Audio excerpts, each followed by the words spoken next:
Guys, what is up guys, Shadox here, and welcome back to another video where today we are finishing Doorway's old prototype. And I know we're finishing it because, well, I've played through this like 6 times already.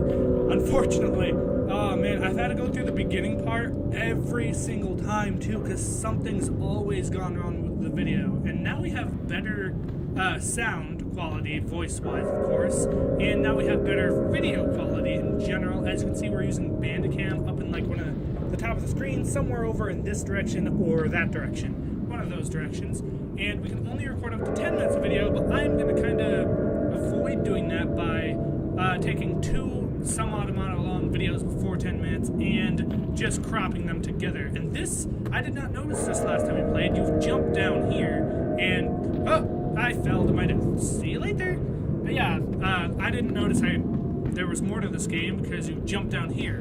And I guess there was claw marks if you didn't see those. You know, I'll sacrifice myself again so you guys can see those. But the claw marks on the ground here, the only claw marks, I guess were to signify that this is where you were supposed to go. So I did not know that, but I do now.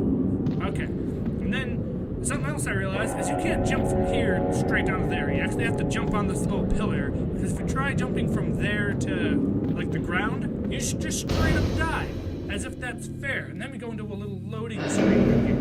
So yeah, probably about 9.5 or 9 minutes into the video, you'll probably see, like, a little just clip and a big loading screen, apparently, where it just starts the next portion of the video. But don't worry, nothing's happening, you're not missing out on anything. And this portion of the game is actually really, really interesting. Let's put it that way. We'll go with the word interesting. And I'm looking at it and my voice seems to be okay, hopefully. The second part of the game was created by Tobias after leaving the audio to become an indie dev.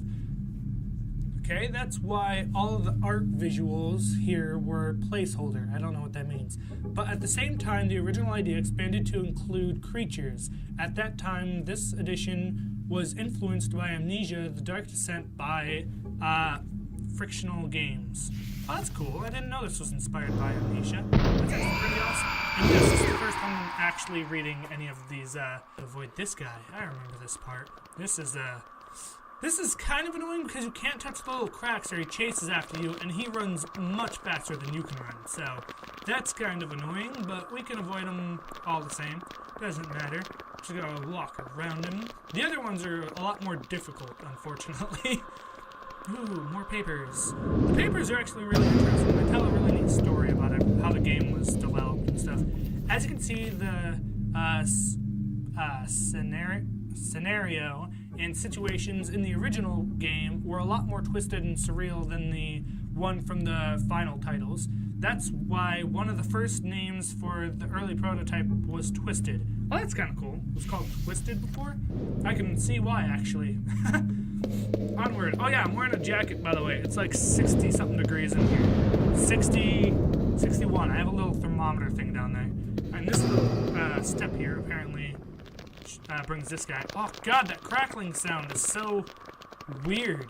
Oh, this one's horrible because when he comes this way, you actually have to step on the little black stuff just to avoid him. So you have to hop along the back of those. But you do get to avoid him, as you can see. We just move on. Next paper. Ooh, let's read a book.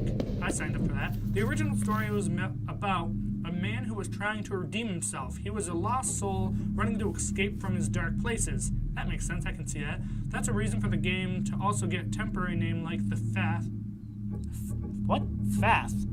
That's weird. Oh, the Path. Okay, that looks like a P. I gotta clean my computer screen, apparently. Atonement and harto, Spanish word for exhausted. Oh, okay. No wonder I didn't know what that word was. It was Spanish, and I don't speak much Spanish. I do speak a little bit, though. Oh, itchy beard, I gotta shave that off eventually. Oh, man, this little part here reminds me of the, that scene from Resident Evil 1, if you've ever seen that movie. Oh, that was bright. Hello!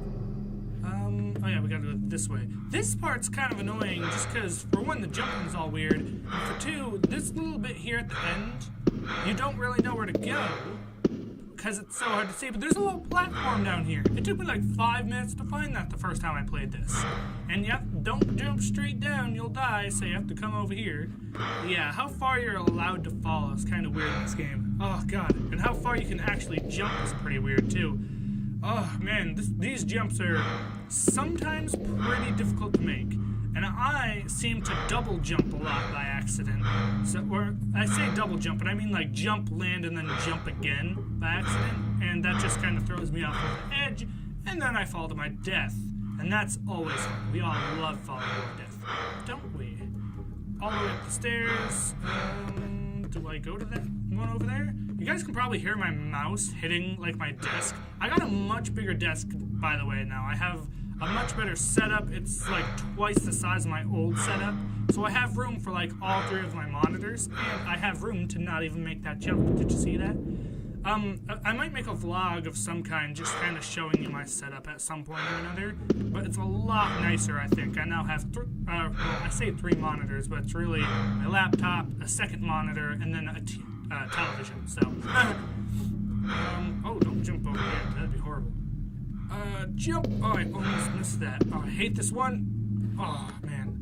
That one's so hard to make. Yes, apparently so is that one. Would you look at that? Oh, man, I missed it again. It's not even the same jump. Onward. I guess I'm just kind of misinterpreting where my guy's feet are, actually. Oh, gosh. Okay, now we gotta climb this wall. That ought to be fun. I've already died like twice as much as I died in the last video I tried to make. The last one I tried to make, my recording box here, the gain was turned up all the way on both knobs by accident. So yeah, I came through all staticky, so I'm like, I can now upload somewhat good quality content, at least, visually wise. I'm not gonna upload something with crap audio like that, so I decided, instead of, just suffering with bad quality, I wasn't gonna leave you guys hanging with horrible quality, and I was just gonna re-record the whole thing, which, isn't that bad. The recording itself isn't bad, but I just did not want to play through the entire beginning of the game again, just because with the tutorial way it goes about things, it's just kind of annoying to have to go back through that. Oh wow, purple. Or pink? I don't know, would you guys call this purple or would you call it pink? I'd call it like magenta, I think. Oh god, that's so creepy. Alright, more papers, let's see. It was what? Is that supposed to be okay, it was respected from start to end. I'm gonna call it that. It almost seems like it was supposed to say repeated, but I guess not. From start to end. The gamers who have already played the game maybe have noticed that there aren't texts or icons during the gameplay. The only texts are in notes in the loading screens. Okay, in the main menu or over the walls during the game, but never over the screen or interface. The goal was, I kicked the crap out of my desk by accident. The goal was to get the player sucked into the game using the music and sound effects, but also with visuals and gameplay. I'll give it that. The music and sound effects are very ominous, and I love that in horror games. Okay, so before we go into here, you guys might notice a little cut in the video, but don't worry, I'm just switching video. And we're back, look at that. Oh, you guys didn't even miss anything. We're still standing in the exact same spot we were. Look at that. Oh, this part is so annoying. But we have to do it anyway. Okay, hey, let me get your attention, pal. Yeah, come over here. And you can't just be right here, he'll kill you. So you have to get all the way down on the edge here. And this part's just so annoying, because you don't really know where he is, I don't think. Unless you can you jump? Oh, you can jump. I didn't know you'd be able to see him if you jumped. Okay, so, I'm just gonna, nope, this isn't gonna work. I'm gonna lose. Gonna lose? Am I gonna lose? Did I lose? Oh my god, I didn't lose. Oh, that had to have been so close. He was right behind me. I can't believe I made that. Hello? I see a guy at the end of the tunnel. How's it going? Let me wave. Hello? How's it going?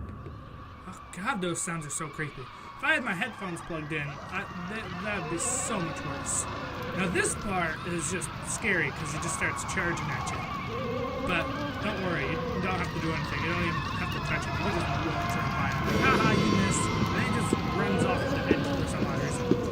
Yeah, he's been chasing me this whole time, and he's just gonna go ahead and run off the edge. He's a genius. Oh, there's a lot more papers in this room. I think there's like 4. Yay, we get papers to read. These should be interesting. Alright, let's see here. With this prototype you have just played, Tobias was able to convince his uncle, Ivan Russan, I don't know how you pronounce that, to invest in the project. It was in 2011 when they started a small familiar partnership, which they called Saiba Studios, okay? Since we're talking about a middle-class family in a third world, Argentina, oh, that's really cool. This game's from Argentina. That's awesome. The first investment was very small, but the amount of work and commitment was huge. Yeah, it was. This game's not bad, and I know how difficult game programming can be, so... In March of 2012, the first game, Prelude, Chapters 1 and 2, started its official development with a team of 2 people. The office at the same time was Tobias's room in his mother's house. Well, that's pretty interesting. It's kind of like me here, being a YouTuber in a shed that belongs to his parents. A year later, 2013, the first title, got into the stores, becoming the first Argentinian game to be released from Steam Greenlight. That's kind of cool. Oh god, these papers are so interesting to read. In 2014, the development team expanded to 5 people to get the second game done during the same year, The Underworld Chapter 3. Oh, is there a Chapter 3 to this? That'd be cool. Especially called The Underworld. I bet it would be awesome. 2015, the team continued growing to 8 people to create the third, final, and biggest game in the series, named Holy Mountains of Flesh Chapter 4. The last game launched in early access the same year and finally released in 2015, I think that says. Might be 16. 5 years after this old prototype. Wow, this prototype was done a while ago. It's actually really cool. And I believe this is the end of the game, so let's just go walking up to the tunnel. Head to the light, we're dying! I think that might be what this is actually supposed to represent, by the way, you dying or something. Is that it? It's gonna say loading and then bring us back to the home menu. Oh, there we go. That's awesome. Oh man, cracked my knuckles. I'm still a bit sick if you haven't realized, with the runny nose and stuff. But that was the end of Dory's old prototype. I actually had a lot of fun playing this, despite how many times I had to play through the beginning. That was a laborious task, because I had to go through the intro and how to play the game like 7 times or 6 times or however many times it was. But it was still a good game. Some things I really liked about it were the little notes that kind of explained where it came from and why this is the prototype, and how the game actually went, who developed it, where it came from. The fact that it came from Argentina with just 2 people making the first 2 episodes, or chapters as they called them, was really awesome, and I very much appreciate how the game was made, because I know game developing can be hard, since I went to college for a year for game arts, which was awesome in general. I just sheer love of video games here. I'm sorry, I'm flabbergasted. I'm very proud of the 2 people who created this game. But that is all for this video.